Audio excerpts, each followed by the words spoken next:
all of the stories we've heard through the years of why somebody isn't clean when they say they're supposed to be clean. So they sent me to inpatient treatment, which I was, reluctant to go, but I think on some level I knew I needed it, and I was kind of out of options. Like, well, I'm in treatment, and they're already kind of like, yeah, we know you're not sober. And it was like, what?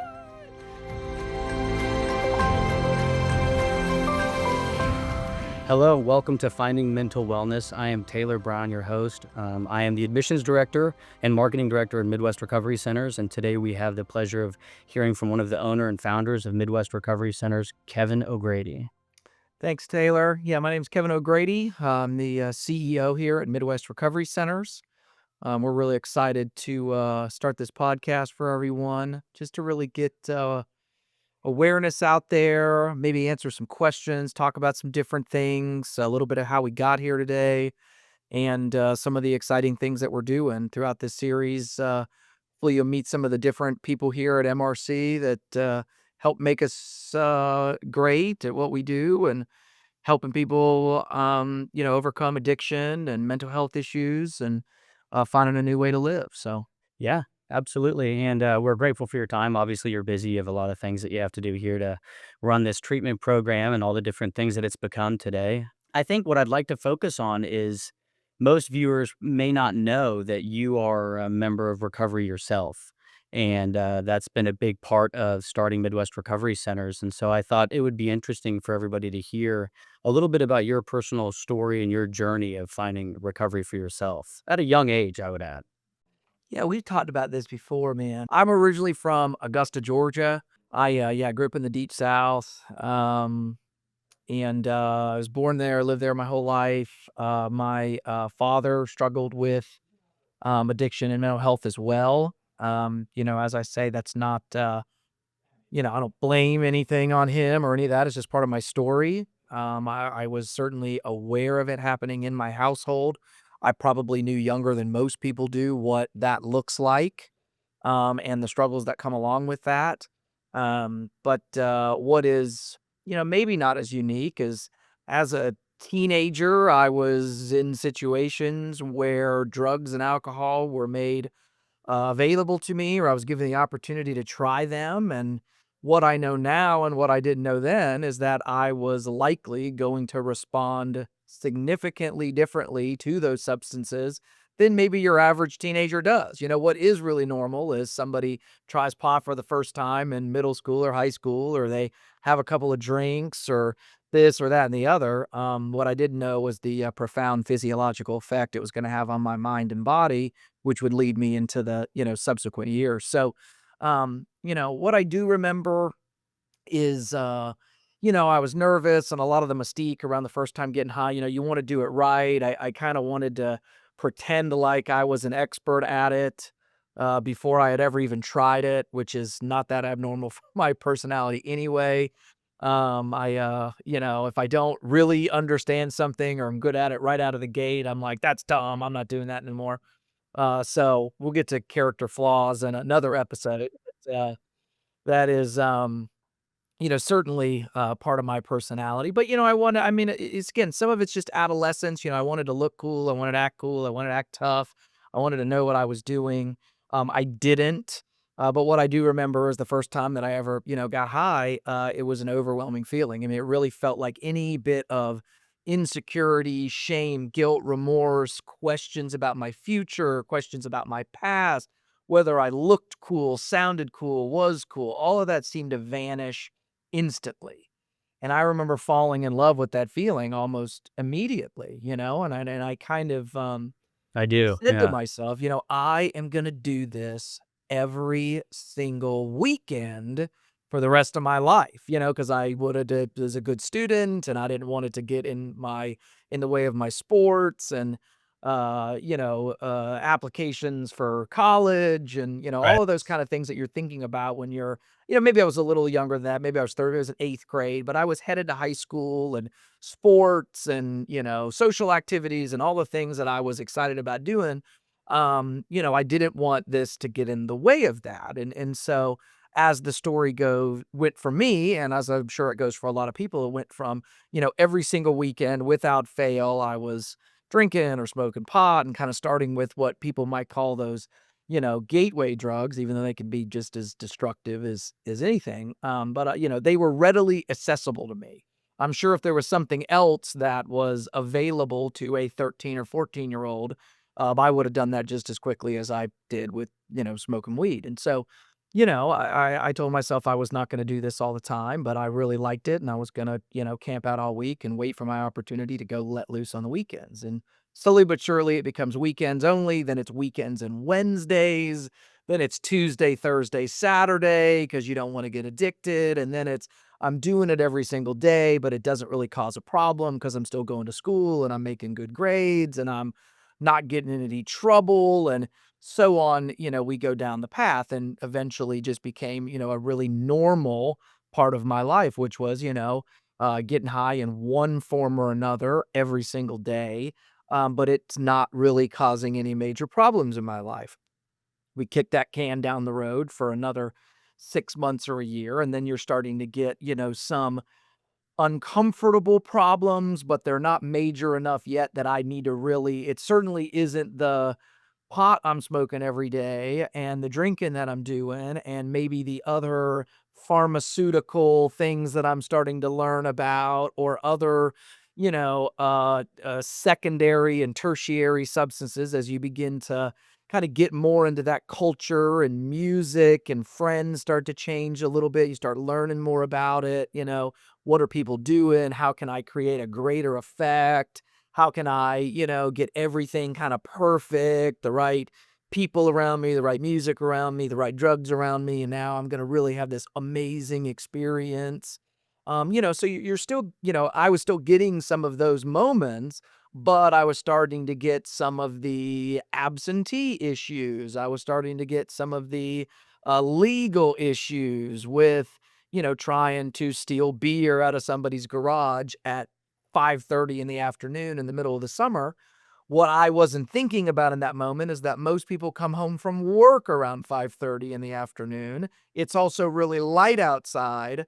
It's really not a smart time to try to steal beer out of somebody's Not a garage. lot of cover, not a lot of cover Not a at that. lot of cover, not a real well thought out plan. But it was in the moment, and we kinda knew this dad kept a bunch of beer stocked in his fridge, and we ran in there, and I come running out of the garage with, I don't 2 in my pockets and 2 in my, trying to grab about 6 of them, whatever, have a good time, and this guy comes pulling in his driveway, and I'm just standing there, but I have nowhere to go. What am I gonna run, Right. like, what do I do? And so that was my first run-in with the law was, getting caught burglaring, beer out of somebody's garage and, Did any part I had gotta to ask go you, kinda so face probation and go ahead. at this stage, you're still early on. How at what age were you noticing that something was off with dad? And how did you perceive that? And was there any part of your brain that thought about that at any conscious level? Like, am I going down that road or am I interested in that road? Was there anything there? Yes, I mean, grow so probably by the time I was maybe a little bit before I started using or a little bit after I started using, I think I really knew that my dad had a significant problem, my parents had been divorced. He had kind of disappeared and would come around only ever so often. Really had very little contact with him. So really had one parent to play. I do remember that right around this time, I started getting some legal troubles. I started getting more into being a daily, user. There was a time where I got introduced. So my dad drank a lot and did cocaine. That was his thing. Now he wasn't a every Mhm. single day drunk around the house, this Right. abusive drunk that you might see in a movie, or maybe even some of you identify with, well, no, that's what my life was like. My dad was drunk all the time and he was, but it just wasn't like that for me. He was out of the house, but he traveled a lot with sales jobs and work and those kind of things. And so we knew he was doing it and it was causing problems in the family, but I didn't like see it every single day of my life and know this.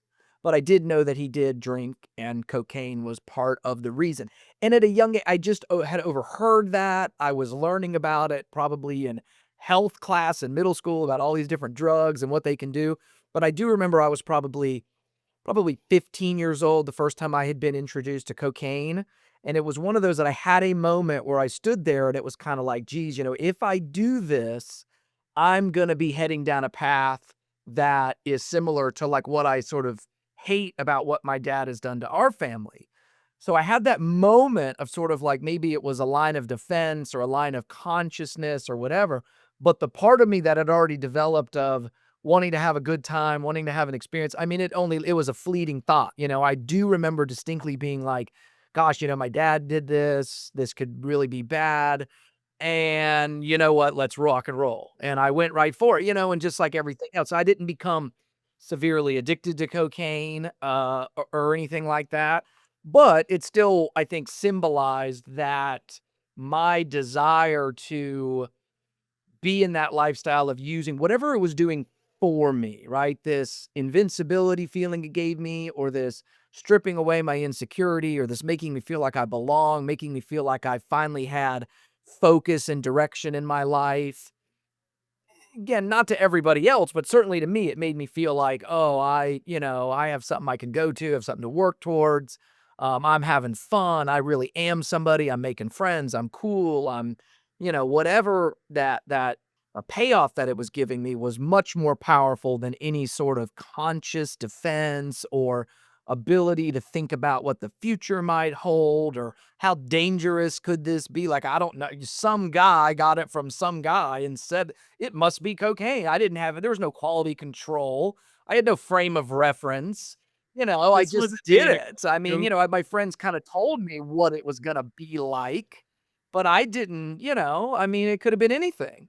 Yeah, And, but it wasn't gonna stop me from having the experience that they had sort of laid out in front of me, and so, but that's really when things started to get bad, and, coincidentally, it really wasn't with cocaine, but I think when I opened that door of, like, trying harder and harder drugs or more dangerous or more powerful drugs in more powerful combinations, what I had found is that opiates, whether it was in pharmaceutical form, taking other people's painkillers out of their medicine cabinet, or eventually getting into some of the other stronger ones with fentanyl or heroin or, just whatever it was, that sort of kick started that for me of wanting to find things that were, again, more powerful, you know, certainly more dangerous. I don't know if that was the appeal to me, but right. certainly any amount of, "Oh, this is dangerous, I shouldn't do it," wasn't there because of how it made me feel. It numbed me. Now it wasn't just numbing me to all of those emotions I used to have, right? Insecurity, adolescence, wanting to be cool, wanting to fit in.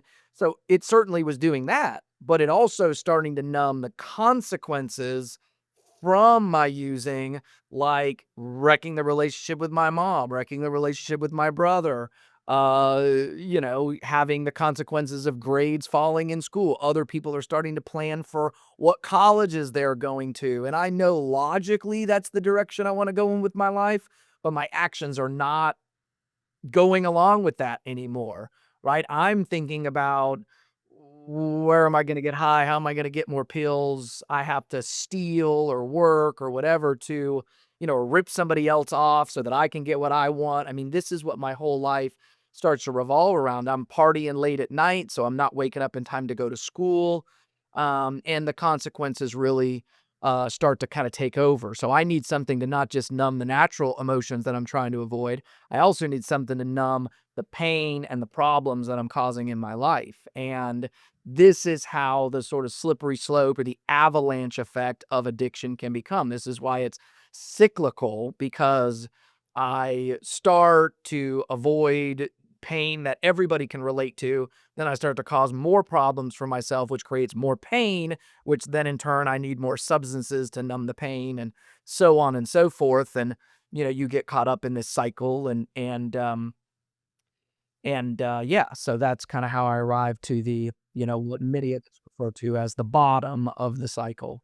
Right, and that's something I kinda wanna double click into or highlight for maybe the loved ones or the parents of anybody that's watching this that might have somebody young struggling, just that difficult piece of the lack of perception and the lack of perspective that young people have with such a brain that's still trying to develop, right? That doesn't have a lot of prefrontal cortex activity, a lot of cause and effect, or if I do this, this could happen, right? So, not as much as adults, right? And on top of that, you're using substances that are changing and preventing you from having a lot of those thoughts about what is this going to lead to. And like you said, a lot of the consequences and ramifications that people face are blunted by that constant intake of drugs that give them that euphoria, and the dopamine's all out of whack. So it is very easy for somebody who unfortunately may be predisposed to addiction to get lost in that and not have the perspective to see it happening. Like, it sounds like it slowly kinda crept in and became more and more normal for you to accept that lifestyle.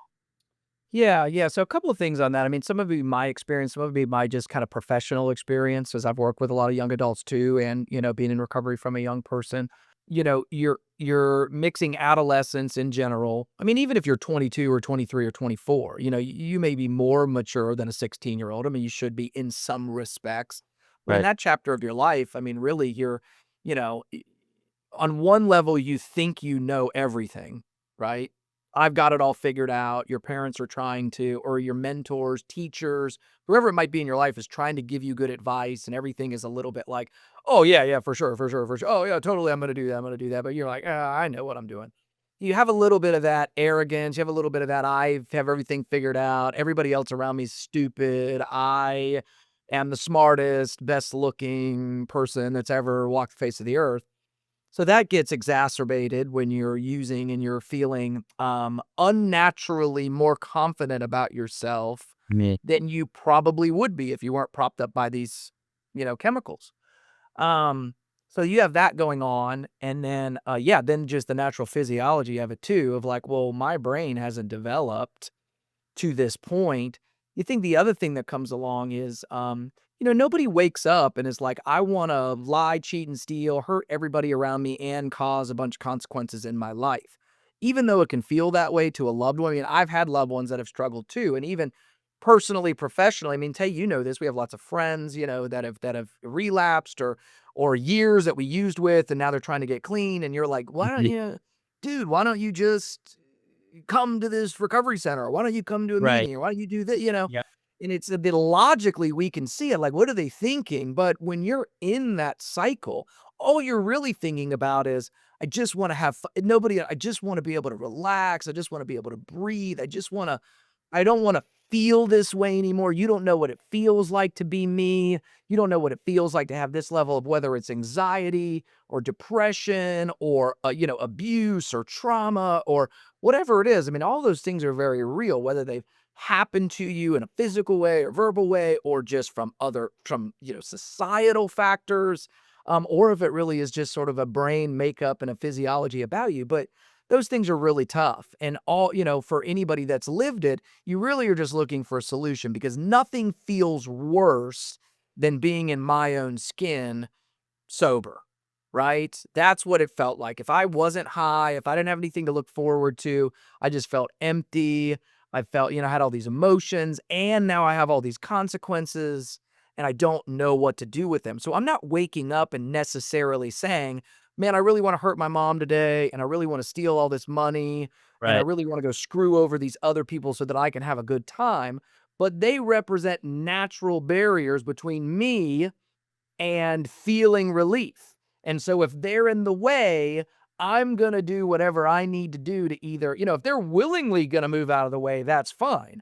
But if they're not, then I'm going to start manipulating. And, that's where these other behaviors start to come in. And again, it's not this, again, I'm not excusing it or saying, oh, it's not their fault, because it is. I have to take responsibility for all the things that I did. And anybody really that has a chance to find recovery ultimately has got to take responsibility for these things that they've done and the way that they feel, and got to learn new tools to deal with it. It's not to excuse it, but I think it's to help make sense of it. Is it's not this person just hates me now. It's whatever is driving them is more powerful than relationships, love, goals, whatever it might be.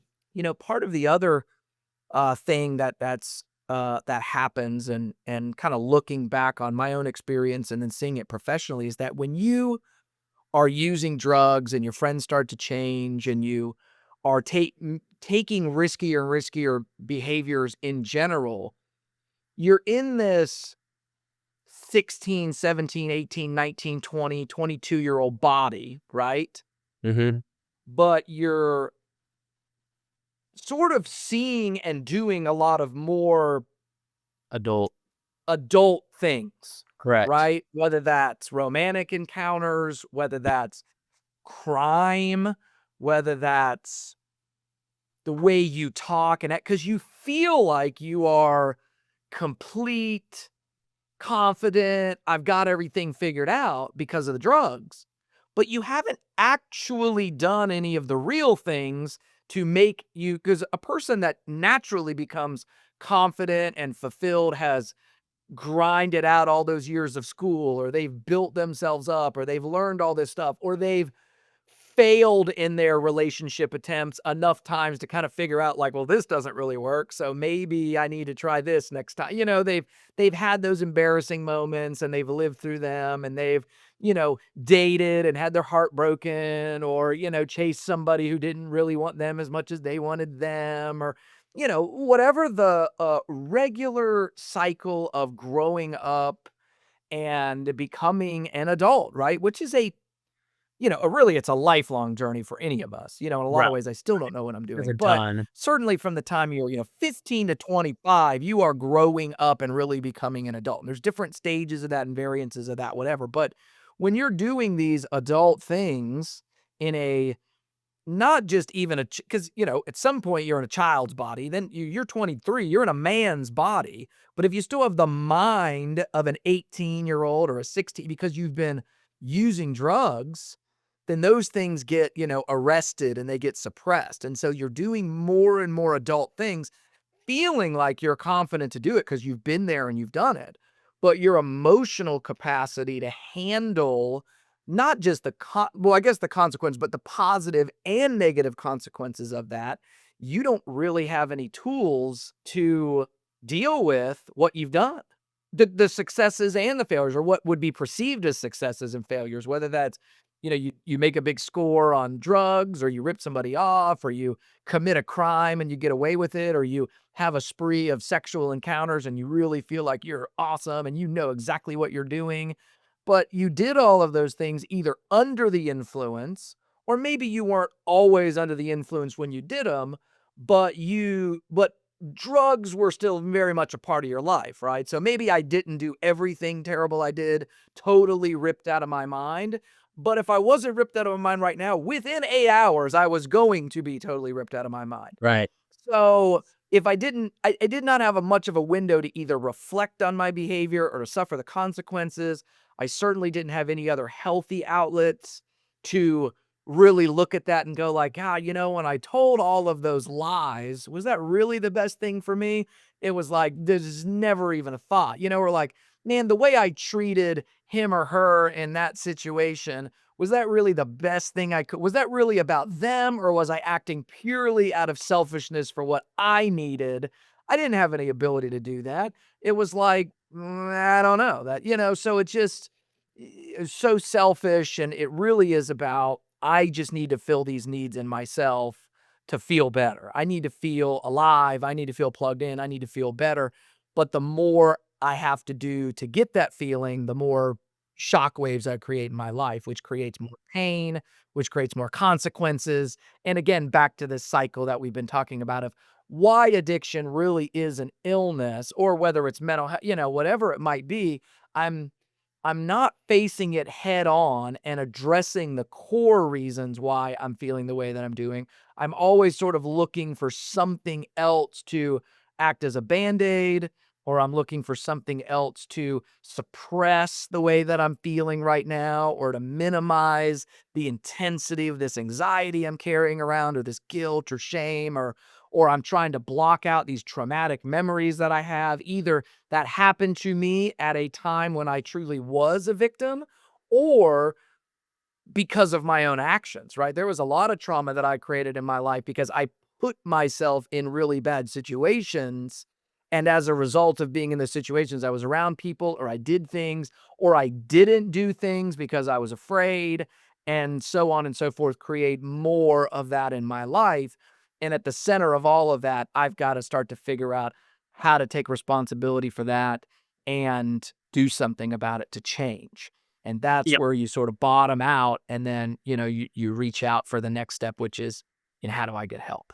And that's just, I mean, now we're talking about the stage that every parent is just praying and hoping and wishing for, that moment is coming, or that it's now, or it's around the corner, or that they have some ability to control that or bring it about quicker.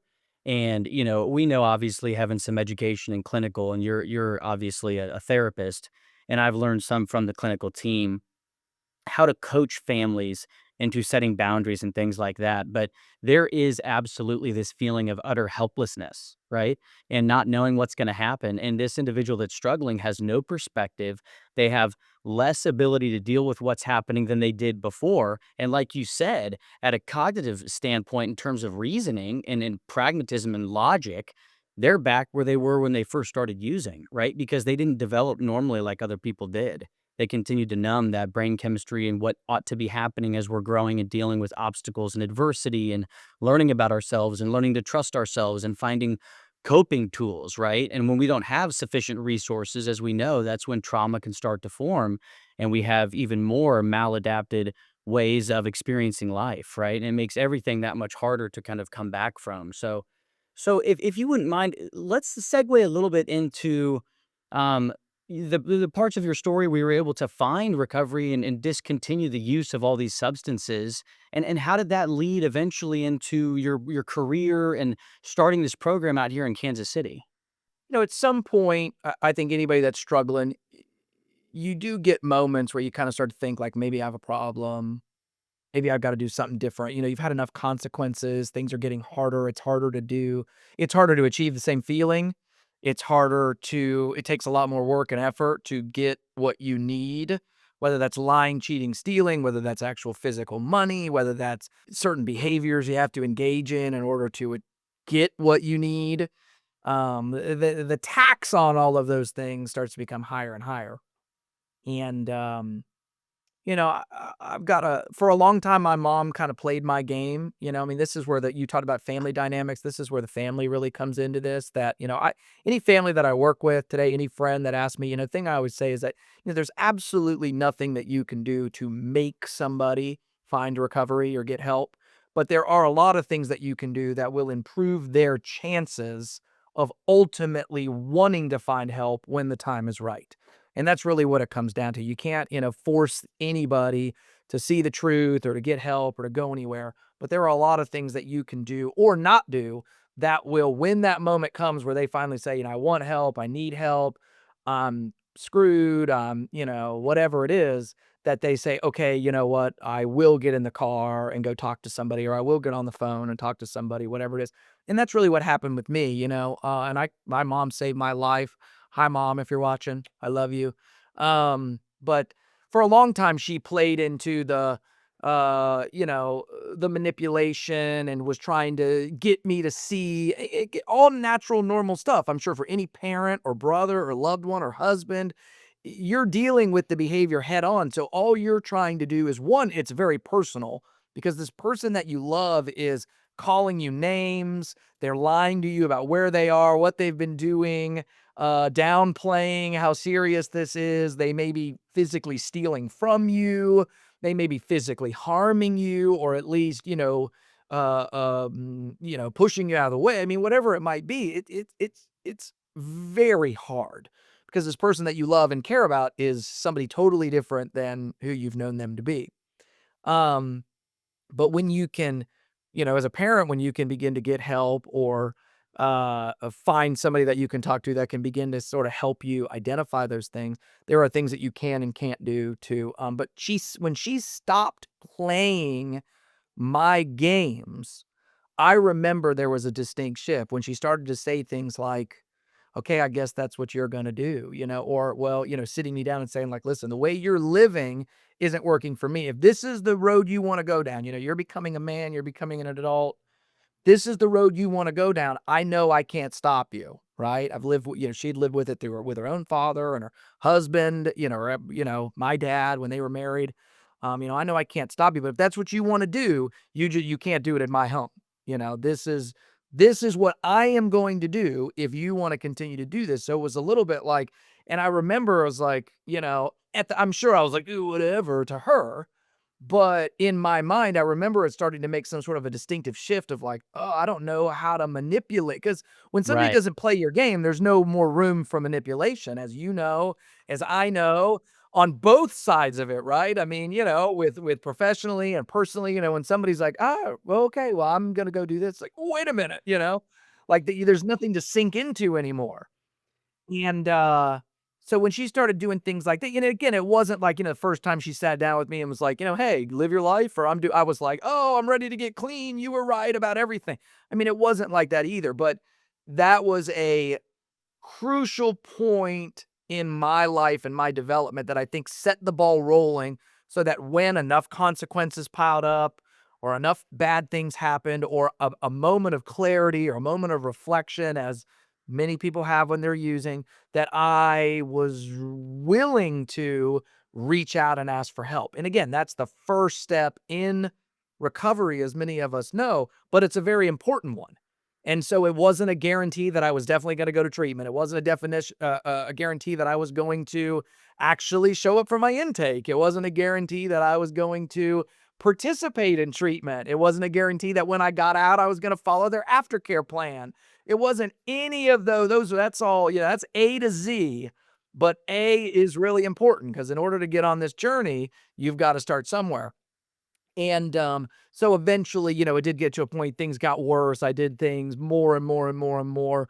I don't remember if there was this like, oh, huge event that led to me, but just one day, my mom had said to me, like, "Hey, there's this guy that he's gotten sober young. I've met with him a couple of times. Would you like to go meet with?" And I think even the first time she said, I was like, "No, I'm gonna stop on my own." I said that 100 times like anybody else. But I was like, but I am serious. Things are gonna be different now. I'm totally gonna do it, whatever. Couldn't, of course. But then one of those days I said, "Okay, you know what? I'll go talk to this guy." And I went, and for the first time in my life. Now, I'm not saying that nobody else came across me that could reach me. I'm not saying that nobody else tried to share with me good advice.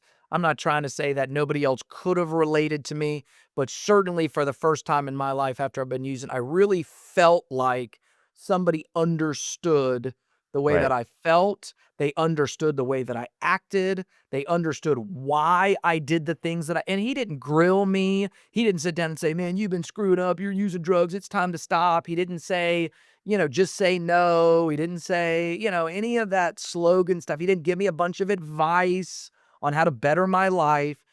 He just shared about his using an addiction. And it was relatable. And I think, and then he talked about how he ultimately had found recovery. And so that was very impactful for me to ultimately decide to, okay, well, maybe I'll check this out. And, Right. we could really get into how all that stuff went. It wasn't like I walked in the first day and I've been sober ever since. I mean, it's not, it was Right. a It's a disaster. process. Okay, so we're at this part in your story where you finally agreed after talking to mom and trying to do this yourself and making plenty of attempts that were wholehearted, right? But you couldn't do it. And so you finally told her, I'm ready to go check this out. And when you did, you started to see people that you really believed deep down that they had felt what you had felt. Their experience was similar to you. And so they had gained your trust. Right. Right. And, not only gained my trust, but I think that it was believable, right? That somebody had been where I had been on Yeah. the addiction side of it. They, you know, uh, they discussed the things that they had done, the things that they had seen, the way that they had felt, whether it was, again, just not just the using of the drugs, but the anxiety or the trauma or whatever it is that they had been through that were very relatable to me. And I didn't just come right out and say, I did all those same things too. I mean, it was like, but inside it was like, whoa, this is but I also very much believed that they were not living that way anymore. It wasn't like, they were like, sobriety is great. It's like, they were happy and, full of life. They had things going that you could just tell the way they carried themselves, the way they transmitted it. Something was significantly different about their lives now Right. than the way that I was feeling currently, which was at the bottom, right? All the consequences, all the stuff. And it was a bit like a lifeboat, of like, hey, you could do this. Now, again, that was very important. That's a very important part about the early stage of recovery is feeling that hope, feeling like somebody relates to you. Again, I didn't immediately parlay that into, I'm so willing, I'm going to get a sponsor and work all these steps and get honest about everything, whatever. But it was an important part that it planted a seed inside of me. I was still a disaster. I tried to do outpatient first, which is, a common story. Like, oh, it's a couple days a week. Yeah, I'm going to check on this and come meet some people. I was a disaster. I couldn't stop getting high, lying to everybody, failing drug tests, and say, it metabolizes in my body different than other people. All of the stories we've heard through the years of why somebody isn't clean when they say they're supposed to be clean. And I remember, so they sent me to inpatient treatment, which I was, reluctant to go, but I think on some level I knew I needed it. And I was kind of out of options. Like, well, I'm in treatment and they're already kind of like, yeah, we know you're not sober. And it was like, you know, "No, I really am. I'm trying so Spoiler hard," alert. and Spoiler stuff. alert. Yeah, right, right, right. But, so I went to inpatient treatment and I eventually was what inpatient did for me is it put me in a position where it made it very difficult for me to, because when I was on my own, like, if I just went to outpatient a couple of hours a day, I could do really well and engage there, but the other 20 hours that I wasn't there, sitting by myself, it was really hard for me not to just pick up the phone and go get high again. When I was in inpatient, not that I couldn't have walked out the door, but you're enveloped in a way where you're around other people, you make this commitment. It's not just readily accessible to me. There are other people around me all the time kind of encouraging me. They're available if I need to talk. And that's what I needed. I needed a place where I could go and, you know, physically be removed from that lifestyle long enough to kind of finally get it. And what, but I was still just so full of it. They sent me to inpatient and I actually had the opportunity to go back and work at that inpatient, but this is a kind of a funny story that I say, but I was able to go back and look at my old file from when I came in as a patient, and on my intake form, they do like an entrance, assessment or interview. They ask you, why do you want to do this, whatever. And there were two things that I put on there that were laughable with, but at the time I really believe that that's where I was at. The one said from the note from the counselor said, Kevin claims to have 30 days of sobriety, more like 30 minutes. Because I was just so erratic and obviously getting high all the time, but I just still thought I was fooling everybody. But it says that somewhere on my permanent record, Kevin claims to have 30 days, more like 30 minutes, which was spot on. Right. Whoever that therapist was, I don't even remember now, but was just on the money. And the other one said, because they always ask you to do goals in your own words and stuff. And one was, I want to learn to be more honest than I already am.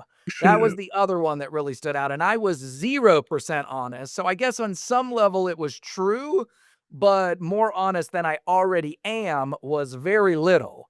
So I thought those two things stood out. But it's just my perspective of where I was entering treatment, and really what I thought, like, and maybe I didn't, but that's what I was still trying to convey to everyone else.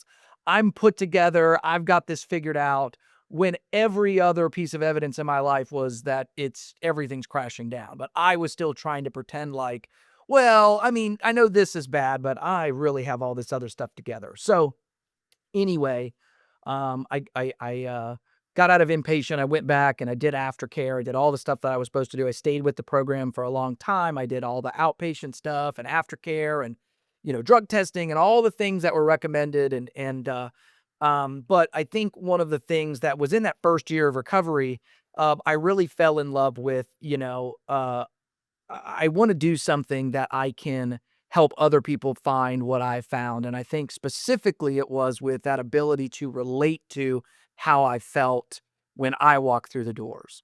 And, fast forward through schooling and being a therapist and working in different centers and all that stuff. When we came to opening Midwest recovery centers, I think that because I'd worked for other treatment centers And there's a lot of great ones out there. I mean, don't get me wrong, but there are also a lot of them too that I think they lose sight of what is really what it is that we're trying to do, right? We're trying to create an experience where people can feel like they connect with others. They're trying to create an experience where people really feel like they can identify and be themselves and go, "Oh, I feel that way, and this is where I'm at right now in my life, and I know it's not pretty and it's not fun, and I'm not really proud of it, but everybody else around them, allows them to be exactly where they're at." And even people that aren't in recovery, but that really is the culture here that we've created, that it really is about everybody. When if we are genuine and have the ability to be ourselves around the office and in our groups and therapy sessions and at the nurse's station and all that, and everybody's not under this pressure or there's not this ulterior motive in treatment, that it creates that experience where everybody else really feels like they can be genuine and be where they need to be. And that's it certainly was for me and many other people that I've known in recovery, is the ability for me to find my truth, to be genuine, to be who I am, warts and all, right? And there was a lot of warts back then, and it's some warts now. Different episode, we can talk about current day warts, but not perfect. That's not what not what we're trying to say here. But I'm allowed to be myself, make mistakes, character flaws, whatever it might be. But I think everybody feeling like they can be genuine, and the mission really being about making people feel welcome, being able to heal from where they are and to really have that hope that things can get better, is probably the single most powerful thing about recovery, and really is single most powerful thing about MRC, whether it's at the mental health residential or at the addiction facility. It really is about being in a position where everybody can be genuine and feel like they can work through what they need to. They can talk about what they need to. They can be open and vulnerable about things past, present, and future.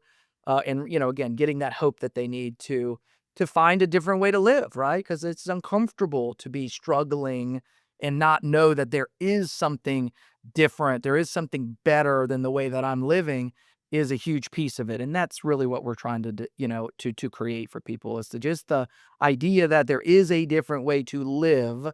There is a different way to go about what you're doing than the way that you feel right now. And there are a lot of people out there that have felt that way, that do feel that way.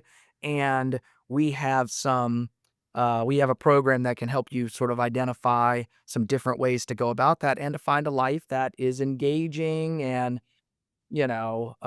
peaceful and happy and connected again, and without all of the other baggage that comes along with it. And so that's, really kind of how we came up with this idea and why we wanted to do it. We wanted to do it in a community that really doesn't have a whole lot of mental health awareness, programs for people to access. And so, that's how we ended up really with our flagship in Kansas City. And then, throughout the Midwest from there. That's kinda how we got to today. So I know we fast forwarded through a few different parts. Well, I think it's worth noting as well from my perspective because I was a patient through MRC, and I'll try to not get emotional, but I remember when you first came to Kansas City, and I'll never forget that when we were talking outside of an AA meeting. And I remember you saying, "I'm starting a treatment center here." And I had some other job in healthcare and, had been in recovery for a number of years and felt stable. And I remember feeling very excited and very happy. And it was a really intense emotion within me. And I kept thinking, why did I get so excited about that? And what's so wild is that I ended up having a relapse, right? We were friends. I had a relapse and I ended up needing to come into your treatment center, right? And I just thought that was so interesting. I still look back on that. And what I really cherish is that you are the same person who is a friend to me and a peer in meetings and recovery as you are a leader at the company. And I think the fact that you treat other people the way that you do, and it's a safe environment where we can all be ourselves, as clunky and messy as that may be, but we can figure it out as we go. I think that's what makes this company so amazing, and all the leaders feel like they can be themselves and feel empowered to make a difference. And I feel like that trickles down to the patients that we serve. So I love how you touched on that because I can say from experience firsthand that That's what I felt coming through here. That's what I felt having you as the owner of this company and feeling like we're doing the right thing and making a difference for a lot of people dealing with this very difficult disease and other mental health disorders, to have a safe place where people truly empathize with them and will give them the room they need to get well. So thank you so much for your time, Kevin. And as always, to our viewers, whether you or a loved one are struggling with mental health disorders or addiction, you can reach out to our admissions team anytime. All of us are in recovery of some form or fashion or another, and we are not afraid to have those difficult discussions and talk about what next steps there may be for you or for your loved one. You can reach our team at 816-597-1177. Kevin, thank you so much for your time. And that's it for today on Finding Mental Wellness with Midwest Recovery Centers.